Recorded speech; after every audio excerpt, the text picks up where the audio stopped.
ہے۔ الف لام را، یہ وہ کتاب ہے جس کی آیتیں جچی تلی ہیں۔ پھر یہ کہ اللہ حکیم و خبیر نازل کرنے والے کی طرف سے بتفصیل بیان کی گئی ہے۔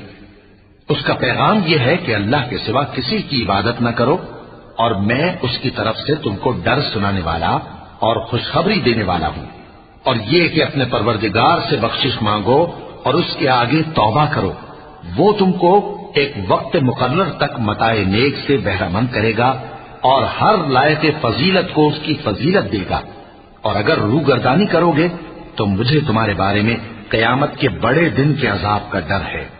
تم سب کو اللہ کی طرف لوٹ کر جانا ہے اور وہ ہر چیز پر قادر ہے۔ دیکھو یہ اپنے سینوں کو دوہرا کرتے ہیں تاکہ اللہ سے چھپ جائیں۔ سن رکھو جس وقت یہ اپنے کپڑوں میں لپٹ رہے ہوتے ہیں تب بھی وہ ان کی چھپی اور کھلی باتوں کو جانتا ہے۔